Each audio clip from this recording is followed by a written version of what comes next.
Anyway, most of us, you guys, I know, my dad knows, Rick Beato.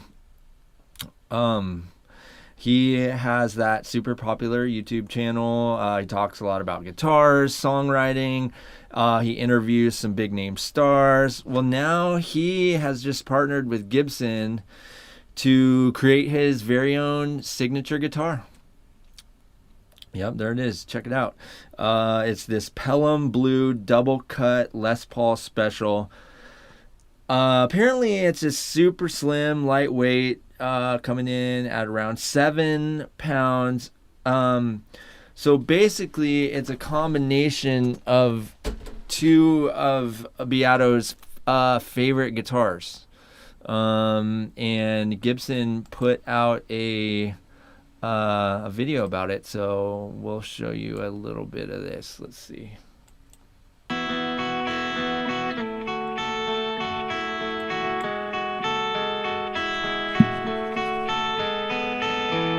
This is my new signature Gibson Les Paul Special double cut. It's based on a combination of two of my favorite guitars. This one, which is my Les Paul double cut special in TV yellow, and my Pelham Blue Gibson Les Paul standard. In 19 is all about. This is the guitar that I reach for every morning. It's become my number one, and I hope that you like it as much as I do.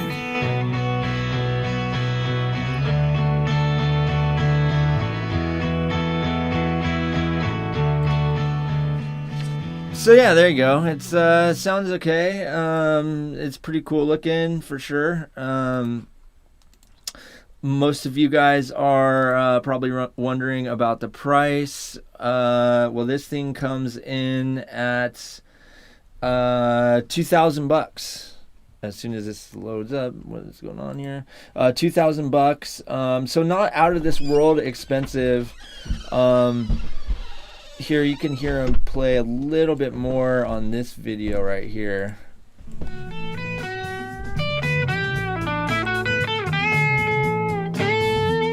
Playing Trade Guitars is giving away this Gibson custom. You just announced this beautiful. Anyway, here it is again.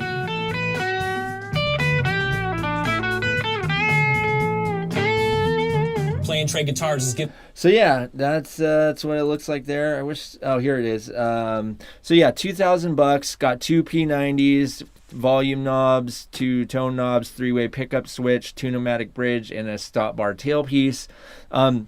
So one cool thing about this for $2,000 is Gibson's gonna give away all the money that they make off of this Rick Beato guitar. So they're going to donate all the proceeds that they make off of this guitar to Save the Music Foundation, which helps kids learn how to play music. Apparently, Rick is very passionate about Save the Music Foundation, and he says in one of the videos that first and foremost, he has always been a music teacher. Mm-hmm. So there you go. Oh, that's very cool, Wes. Go check out that new Rick Beato Gibson guitar. All right, a new listing on Reverb.com getting a lot of attention. It's an old pedal that has an astronomical price tag. Check this out. Oh, I remember that. Is that a Roland chorus? Yeah, so that is a... no, that is a Boss Chorus Ensemble Boss CE-1 pedal up for grabs for the bargain price of, I don't know why it's showing in pounds, but it's $999,999. So basically $1 million the guy wants for this pedal. So what makes it worth that? He says it was made in 1976. This is said to be the first one off of the line. So the serial number is S000001. And the pedal was super popular, with some people saying that jeez, man. What are you doing over there? It's besides breaking guitars. The pedal, super popular. People say it changed the world of guitar forever. The listing is pretty funny, too. It says, quote... Hello, are you a super wealthy pedal collector? A member of the Beatles, perhaps? Jeff Bezos or Elon Musk? Tipsy John Mayer? Well, then I've got just the thing for you. To my knowledge, this is the very first Boss CE-1, hence the serial number S000001. If you're looking for a grail, something to make literally every guitar player jealous, well, here it is. Now, for a quick history lesson. In 1976, Roland Boss was the first company to make a chorus effect in pedal form. End of lesson. What did we learn? We learned that this unit is not only the first CE-1, but also the one true father of all chorus pedals. Let that sink in. The first chorus pedal ever. Much like Adam in the Garden of Eden or Dracula, the OG vampire. This thing oozes mojo. Anyway, it goes on and on and on about all this funny stuff. Boy, that guy's a great copywriter. Yeah, he's selling this for $1 million. He probably got someone to write that for him. Because apparently he says, unfortunately, my mortal fingers on my left hand are not dexterous enough to be worthy of such an item.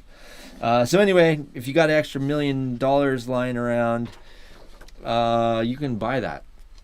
It'd be great for you. We would love that for you to buy that. Anyway, speaking of pedals, companies dealing with music, whether it's gear or albums or recording or whatever, are always coming up with stupid new gimmicks. One of them... Stupid? Yeah, stupid. One of them has figured out to create both. It's an album and a piece of gear. This garage rock band from the Midwest called Brother Oh Brother teamed up with their experimental record label, Romanus Records, to create a vinyl album that is also a guitar pedal. So if you're scratching your head and wondering why they did this, you are not alone, because everyone's kind of wondering why the hell they did this. But their album Skinwalker comes on a record that is about an inch thick and has an input and output on the edges along with control knobs in the middle of it. The album comes as 2 pedals, an overdrive boost, and a delay pedal as well. So here, let's show you this video that they made.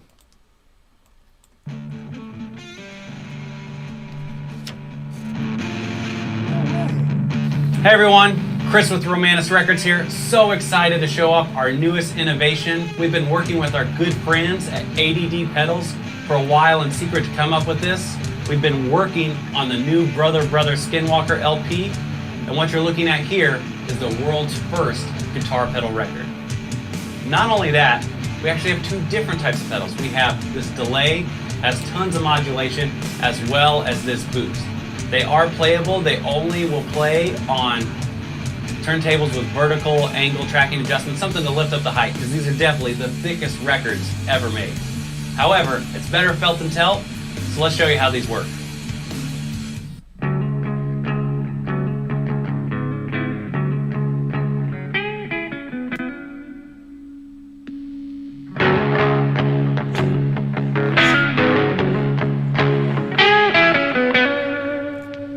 Makes me want to get one.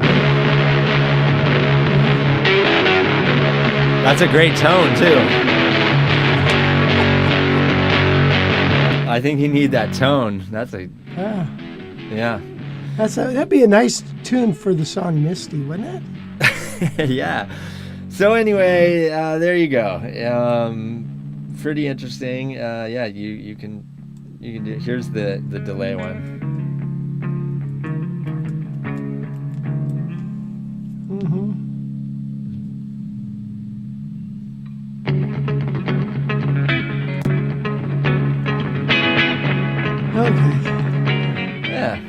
That's crazy, man. So anyway, yeah, and then you also heard like another kind of dumb thing about it is that you can't really play it on a normal record player unless the record player has like a height adjustment for the needle, which when most record players don't have that. So you have to go out and buy like a special record player. Yeah, a couple $1,000 turntable.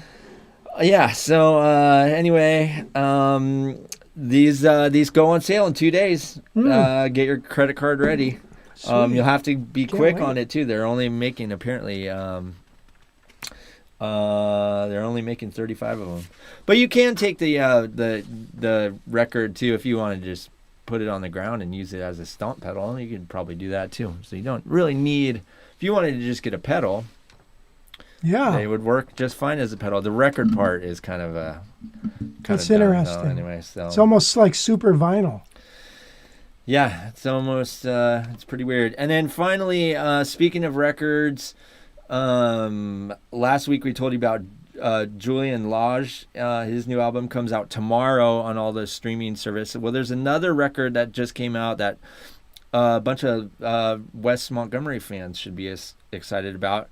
It's a self-titled debut from this band. They're called Tim Fitzgerald's Full House. Mm-hmm. Fitzgerald's a busy Chicago-based jazz guitarist and a leader. Performed with all kinds of players. The new album is a tribute to Wes, and it features, a bunch of Wes's best hits: 4 on 6, Far West, Fried Pies, West Coast Blues. It's a straight up jazz album, and it just nice. just came out. So yeah, it's pretty cool. It's definitely kind of a cool sounding because it's got that straight up old school sound, but it's all very well recorded. So it's like it's kind of like a blast from the past that sounds crystal clear. I like that. I should do that. So we should do that, Wes. Let's start recording. Yeah, I tell you that all the time, actually. So anyway, yeah, Tim Fitzgerald says is a lifelong Wes lover. He said that he already loved Wes's music, but then he saw him playing on this old VHS tape and just loved watching Wes because he would smile all the time while he was playing, and then just kind of got him hooked on it, and there you go. So. Yeah, if you're looking for a new jazz album to listen to, that's your ticket right here. Tim Fitzgerald's Full House. Their septet. Nice. Yeah. You know that smile thing? You know how Wes smiled? If you go back to jazz history, you'll find that if you check out like the drummer for Count Basie and how they all smiled. I mean, that was like, you had to do that. That was because you didn't want to do it. You're bad enough that really, the race thing was into play. So you had to present yourself in such a way that was appealing, and you always smiled. So check out how those people smiled, and that transferred to a lot of artists. Louis Armstrong is probably the biggest smiler of all, right? And then check out Wes. Wes smiles. It was a thing that went down through history, music history, which I find that's very interesting. By the way, that was Mary Osborne I was talking about. Mary Osborne was my friend Pete Scafides, who had the L5. Mary Osborne was a woman guitarist, and if you saw, there's video of her playing with backing up Billie Holiday, and she actually played I for a brief period with Count Basie and stuff, so she had been around the block a few times. Nice. So anyway. Let's see. JD John said that Johnny Smith, I'm assuming he's talking about, he used to hang out at Johnny's music store in Colorado. Oh, nice. And also that his dad was Ray DeWitt, also at the Air Force Falcons, friends also with Johnny. So he knew Johnny growing up, but didn't really realize how cool that was. Yeah. Apparently till later. That's very cool. Very cool. So Johnny Smith, really nice guy. I think I told the story before. A friend of mine, when he was a little boy, They were in Colorado. They went to, him and his parents went to Johnny Smith's guitar store, and this little boy wanted a guitar, and so he picked out a Fender Mustang, and his parents didn't exactly shell out the money. They said, okay, well, you can make payments to Mr. Smith. So he did. He made payments, finally paid off the guitar, and Jimmy got in his airplane and flew it out to Texas for him. So that's pretty cool. He's probably looking for any reason to get in that airplane, probably. But anyway, that's how nice he was. Timothy Neufeld, I'll see you at the library on Tuesday. Oh, hi, Tim. Looking forward to some Montgomery. Yeah, we're going to do a little salute to to John Wesley Montgomery. So I did this many years ago, and I had some nice things written up about it. I got to find some history that I wanted to talk about, because a lot of people don't know that Wes was a super duper family man. You know, he wasn't one of those cats that got into drugs and all that stuff. So he had, like, I don't know how many kids, 6 or so kids. He had a lot of kids. And, we forget to mention that. He was a family guy. And he didn't like being on the road so much. So, one of the things, too, about Wes is his wife said, hey, if you want to make more money, you've got to play something the kids will like. So that's when he got with doing the covers, and did quite well with the covers. And a lot of people, they poo-poo that. They go like, oh, man, he's sold out. Well, I tell you what. I think I read somebody had said it, and they said it really beautifully, and I'll try to rephrase that. Basically, okay, you go through your life playing jazz and stuff, that really is meant for musicians. And when you say you sell out, well, that's really not the case. What you're doing is, because you did all that, you now have the opportunity to play something that's more diversified. And if it's not selling out, it's cashing in. That's the truth. So, and if anybody deserves it, it would have been him, So, because he was already one, John Coltrane asked him to join his band, so he was up there. John Coltrane obviously thought, well, Wes is pretty good. Wouldn't that have been a great band? No, good grief. Anyway. What's the library? Oh, in Fresno, they have Jazz at the Library, and it's once a month. What just popped? I have no idea. Probably my ears. And then, anyway, they do some kind of presentation about jazz to keep jazz alive. And so they'll have the music of McCoy Tyner or Chick Corea or something like that. And it's performed and presented by local musicians. Or we've also had out-of-town musicians. We had Frank Potenza come up. We had Colin Bailey come up. Julie Kelly come up. A lot of people have come up to there and made their presentations. It's been really fun. Nice. So anyway, we're going to do a little tribute to West. Hi, Rich here again.